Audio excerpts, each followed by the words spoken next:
Eh ben, dis donc les amis, une saison qui commence bien, j'ai envie de dire.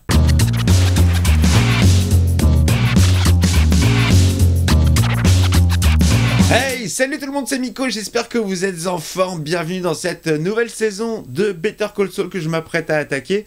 Après un cliffhanger de fin de saison 3, un petit peu bad pour Chucky Chuck, nous aurait-il fait une Jeanne d'Arc party? On est parti pour la saison 4. On l'a déjà entendu, non, cette chanson? On a encore ces flash-forward du présent, en noir et blanc. Ce présent redondant d'une petite vie à l'abri de l'excitation et de la police. Ah ouais, c'est vrai, il était béton dans les pommes. Jean, vous m'entendez? Dans cette nouvelle vie, il s'appelle Jean. Voilà, ça c'est sa vraie Pecou. À Saul, sans la perruque. On a toujours ces extrêmes close-up ultra intéressants, moi j'aime beaucoup. Il a fait une attaque. Oh, ça rappelle certaines phases avec Walt. Ça faisait longtemps que je n'avais pas lâché le Walt. Monsieur Takavitch, comment vous vous sentez? Ça va. Jean Takavitch.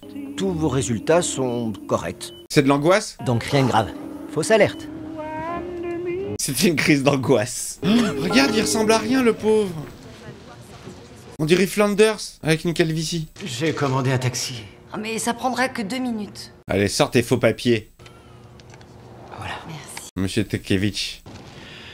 Pas pourquoi, mais avec vous, ça marche pas. Ah, il y a un problème avec l'ordinateur. Oh, j'ai un cousin qui a emménagé à Tacoma. Il paraît que c'est vraiment magnifique là-bas. Mais il vient de te dire qu'il avait un taxi qui l'attendait. Oh, pardon.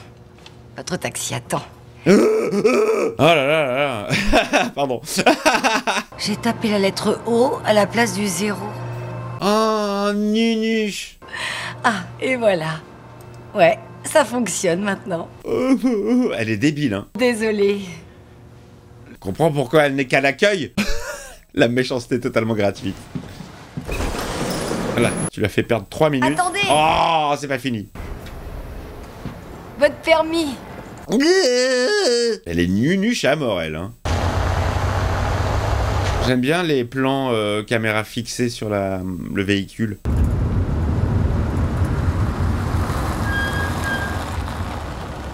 Il est en mode parano, Jim. Oh là là, Denis Brunner, il arrête pas de le mater, là. En fin de compte, arrêtez-vous là, je descends ici. Je préfère me barrer. T'as l'air trop chelou, mec. Voilà, mais il se tape une parano. Ah, je m'attends à un bad à chaque fois. Il y a une ambiance très inquiétante, là. On sent que le mec, il est pas... Il est pas safe dans sa tête. C'est parti, les amis, générique. Premier épisode de la saison 4 de Better Call Saul. Les vidéos qui marchent le moins sur la chaîne. Mais c'est pas grave, je m'en fous. Moi, je continue.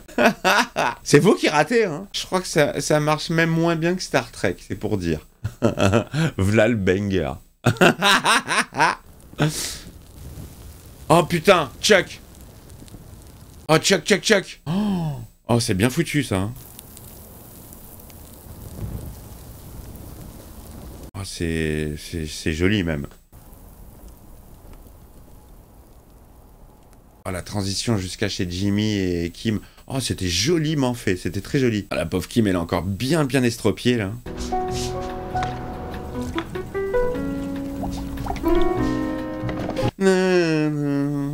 The shadow of your smile. Version un petit peu bossa nova. J'aime bien cette chanson.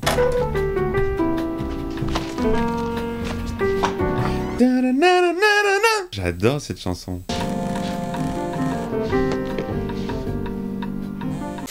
Appelé pour lui dire que son frère est mort. Il a raccroché. Est-ce qu'il est mort, Chuck, d'ailleurs? Est-ce qu'il est gravement brûlé? Est-ce qu'il est sain et sauf? Kim, c'est Howard. J'essaie de joindre Jimmy. Vous pourriez le prévenir, s'il vous plaît? Oh là là là, putain, il va lui annoncer la mauvaise nouvelle. Ah, il speed. Ah, il speed chez Chuck, là. Ah, c'est super bien shooté. Alors Jimmy, non. Ah, putain, il est mort. Ah, il est mort.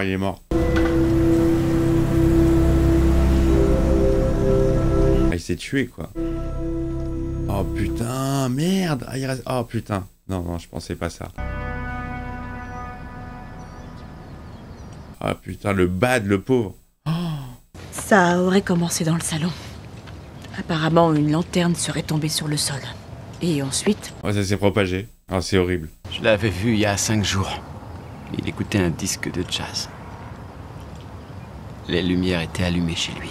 Il était guéri, quoi. Il s'est forcément passé un truc pour que... Ah, je suis triste pour Chuck. Enfin, pour le faire rechuter comme ça. C'est à cause de toi, ça. On rentre chez nous, Jimmy. Allez. Allez, on rentre, Jim. Lève-toi. Barre-toi d'ici, ça sent le cramer. Ah, je suis hyper triste. Je suis vraiment... je suis très triste. Parce qu'il était... Ouais, il avait ses problèmes avec son frère, mais bon, c'était pas un mauvais bougre, le pauvre. Il était malade. Eh ben, dis donc, les amis, une saison qui commence bien, j'ai envie de dire. Salut, Mike. Le patron veut récupérer le coupe-vent. Il s'est fait virer ou il part? Merci, Mike. Bonne chance. Ah, il quitte son emploi. Papy! Oh, papy! Je peux lécher le fond de la casserole? Vieille pub qui passait à la télévision à l'époque pour une assurance vie, je crois. Avec une petite fille et un grand-père. Papy, je peux lécher le fond de la casserole? C'était pas du tout chelou. Alors, on s'amuse bien ici? Oh, salut, personnage complètement invisible. Bonjour, Stacy. Merci. Stacy, je crois bien, c'est la première fois que j'entends le prénom de...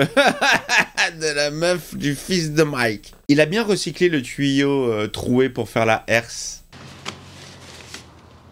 Il en a du courrier, Mike. Moi, je n'ai pas autant. Hein. De toute façon, je l'ouvre pas. J'ai toujours peur de tomber sur une mauvaise nouvelle, je l'ouvre pas.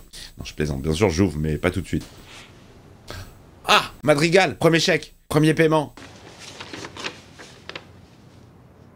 Allez, un petit 10 000. Ah, il y a un souci? Quoi, il n'y a pas le compte? Qu'est-ce qui se passe? Il a une vie plutôt triste, hein, Mike. Très solitaire. Bon, il a sa petite fille, mais à part ça... Oh, ce regard cam. Pardon. On dirait que je l'ai saoulé, genre, je l'ai empêché de regarder son programme télé. Ferme ta gueule, mic officiel de merde. L'impression qu'il se fait yesh. Allô? Las Cruces pour Madrigal Électromotive, s'il vous plaît. Il appelle Madrigal. Il pense à Chuck, là, évidemment, bien sûr. C'est Howard. Tu devrais lui parler. Qu'est-ce qu'il veut encore? Ils vont faire paraître la vie de décès de Chuck dans le journal avant l'enterrement. Et j'aimerais savoir si le texte te convient. Fais-le écrire par ChatGPT. D'où il est sorti diplômé magna cum laude, après avoir été greffier à la cour de la chancellerie. Putain, grave, le CV de Chuck, énorme. En 23 ans, les deux hommes bâtirent Hamlin et McGill, faisant de ce cabinet une entreprise de renommée nationale. Avant que Jim ne foute la merde. Bon, les amis, vous étonnez pas si la lumière a changé, c'est parce que j'ai mon ordi qui a planté, donc j'ai été obligé de relancer. Et entre-temps, je suis allé me faire mon petit déj, donc je me relance dans l'épisode, c'est parti. Plus démunis, on a pu le voir à pied d'œuvre au sein d'organismes visant à promouvoir de... Il le laisse parler tout seul, il s'est barré. Alors, qu'est-ce que tu en dis? Il n'est plus au téléphone. C'est moi, Howard. Ça va. Oh, ça convient, Jimmy? Oui, c'est parfait. D'accord. Ok. Un peu tendax. Ça sort la tequila. La fameuse bouteille, la Zafiro, de Don Eladio. J'avais pas reconnu le bouchon, heureusement que vous êtes là. Hein. Voilà, là je veux bien. Pour des informations comme ça, je veux bien. Pour des spoils, non. Pas pour des choses qui vont arriver, pour des choses qui sont passées. Ah, là c'est Breaking Jim. Hein. Ah, c'est chaud. En plus, lui, attends, mais ça veut dire que là, pendant toute la saison, il va pas pouvoir travailler, être en activité, faire l'avocat. Qu'est-ce qui va se passer? Qu'est-ce qu'on va voir?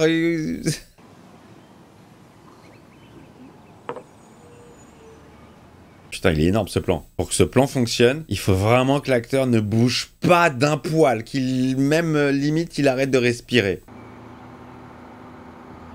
Ça me rappelle le plan de Terminator à la station-service, quand il est debout avec le flingue à surveiller, et que ça passe en journée, et que tu vois qu'il a pas bougé d'un poil. Génial, ce genre de plan.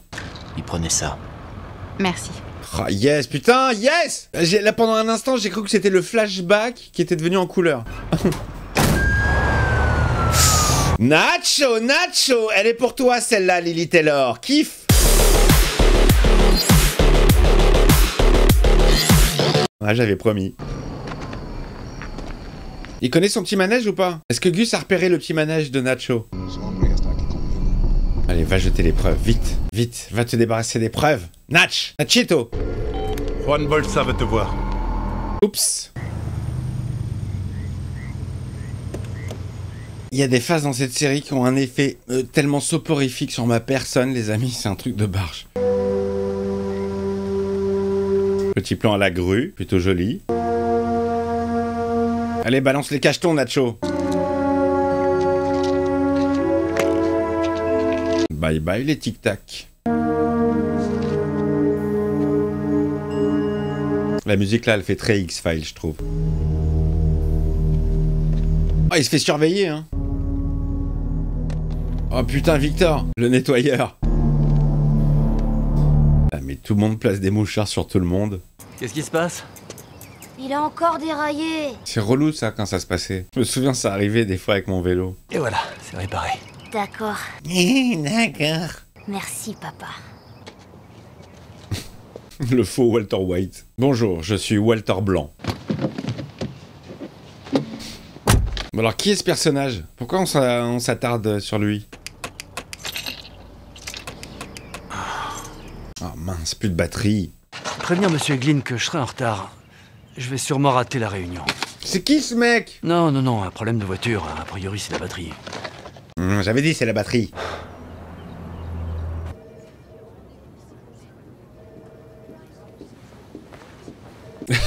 Ok, d'accord. Personnage dont on se bat les couilles, c'était juste pour montrer que c'est Mike qui lui a piqué son badge. Pourquoi il va à Madrigal? Il y a un truc qui va pas sur sa fiche de paye, là? Il va voir Lydia? Il y a que elle qui connaît de toute façon.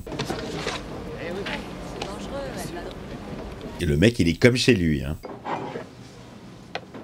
Ah, mais vraiment, vraiment comme chez lui, hein. Bruce Lee, c'est tout sur l'anatomie. Il sait comment bouger. C'est une véritable anguille. C'est vrai, il a raison. Bruce peut feinter et esquiver un coup d'Ali en se baissant et lui faire un balayage qu'il mettrait par terre. Et hop! Ce genre de conversation, c'est drôle. Est-ce que Bruce Lee a un flingue? Parce que si c'est pas le cas, il tiendrait pas 3 minutes devant un lit. Qu'est-ce que je te disais? Mec qui se mêle à la conversation. Vous avez signé la carte d'anniversaire pour Tina? Non. Ça vous embêterait de le faire maintenant? Non, du tout. Il va signer pour Tina, la meuf, il la connaît même pas. Le mec, c'est un touriste. Ali l'aurait esquivé, j'en suis certain. Ali était très rapide pour sa taille, je le reconnais. C'est qui le plus fort entre l'éléphant et l'hippopotame? C'était marrant, cette petite scène qui sert pas à grand-chose, mais... Petite scène de vie. Oh là là, mais Joe l'incruste. Mais il fait quoi? Il cherche quoi, le mec? Il veut quoi? Tu dis qu'à la Rabbi Jacob? Hey! Le mec se balade tranquillement, personne ne lui dit rien. Qu'est-ce qu'il cherche? Moi, je me pose la question, là. Je suis en pleine interrogation, je dois vous le dire. Le mystère est total. Il kiffe, il fait de la voiture sans permis dans les allées, c'est cool. Il fouille dans les poubelles, quoi.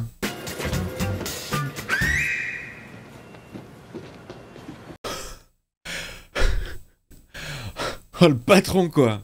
Pourquoi aucun de vos gars ne porte de ceinture dorsale? Des ceintures. Bien sûr. On y va. Et au pas de course. Oh, il s'est débarrassé d'eux en 2 secondes. C'est vrai que quand tu regardes vite fait la taupe sur le badge, tu vois 2 chauves, ouais, ok, ça passe. Il est là, le vrai, il est là. Je crois que ce badge est à vous. Oh, bah ça alors. Il lui rend son badge. J'ai passé la sécurité avec le badge de quelqu'un d'autre et absolument personne n'y a prêté attention. Vous dupliquez vos numéros d'acheminement. Vous avez des angles morts dans vos caméras de surveillance au nord et à l'est du bâtiment. Mais il va s'occuper de la sécu en fait, c'est lui qui va s'occuper de la sécu de ça. S'il vous plaît. Aucun de vos hommes ne respecte les règles de excusez-moi. Qui êtes-vous? Qui êtes-vous, juste? Herman Traut. Sécurité. Consultant en sécurité. Ah! Sauf votre respect, je n'ai jamais entendu parler d'un consultant en sécurité. Eh ben, vous auriez dû. C'est génial. Au hasard, à Lydia Rodart Quayle. Oh là là là, c'est énorme ce qu'il a fait. Là, il a fait une Eddie Murphy dans le flic de Beverly Hills 1, quand il s'introduit dans l'entrepôt de Victor Maitland, qui récupère les cartes comme ça. Allez, on va y passer la nuit, messieurs. Ah, tout le monde est là pour l'enterrement. Merci Clifford, merci. Merci Clifford, merci Man and Main. Bonjour. Salut. Oh là là là là, ils défilent tous. Il va tous nous manquer terriblement. Merci Brenda. Oh là là là là là. Oh, quelle angoisse, mais quelle angoisse! Rebecca derrière qui pleure? Ah ouais, c'est elle. Elle va tout mettre sur le dos de Jim, non? Howard, tu es venu. Bonjour Big Jim. Voilà, c'était le durée de la scène. Il prenait des précautions, vous l'avez vu comme moi, il n'a jamais eu de problème. Mais c'était intentionnel. Je crois que ce n'était pas accidentel. Il a sûrement entendu dire que Chuck avait décidé de prendre sa retraite d'HHM. Mais c'est faux. Pourquoi il y a du rouge à lèvres, Howard? Je l'ai poussé à partir. Voilà, chacun va culpabiliser ou quoi là? C'est de ma faute s'il est mort. Il s'investissait plus que jamais dans la boîte. Il y venait, on laissait les lumières allumées. Il se remettait bien jusqu'à ce coup de l'assurance. C'est pas l'audition du barreau qui est en cause. Oh! J'aurais dû laisser courir, surtout après tout ce qu'il avait fait pour moi, mais... Oh putain, c'est à cause de Jim. Et c'est quoi cette histoire d'assurance? C'est notre police d'assurance de responsabilité professionnelle. Ils ont su pour l'état de santé de Chuck. Oh, mais c'est à cause de toi, Jim. Tout ça, c'est ta faute en fait. Jamais je n'aurais pensé lui faire autant de mal. Il s'en veut, Howard. Il pense que c'est de sa faute à lui. S'il en est arrivé là, c'est à cause de moi. Oh merde, putain, il culpabilise à mort. Alors maintenant, tu vas devoir porter cette croix. Oh, le bâtard. Oh, gros bâtard, Jim. Tu sais très bien que c'est à cause de toi, le coup de l'assurance. C'est toi qui l'as dénoncé. Elle est craquante. Il a retrouvé le sourire, le gars. Je vais me faire un petit café. Quelqu'un en veut un? La vie continue, hein. Il chiflote en plus. Pas normal. Trop bizarre son attitude.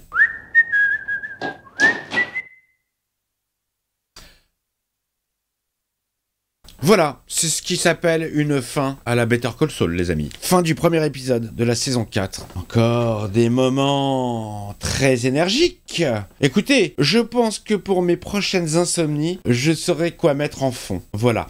Alors, je vous donne rendez-vous pour l'épisode 2, qui fera sûrement encore moins de vues que le premier, mais on s'en fout.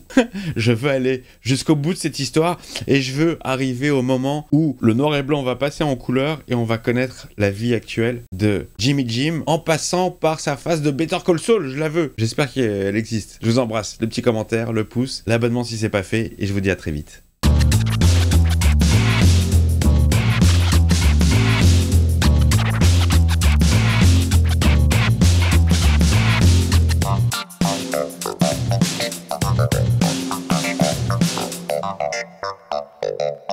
Thank you.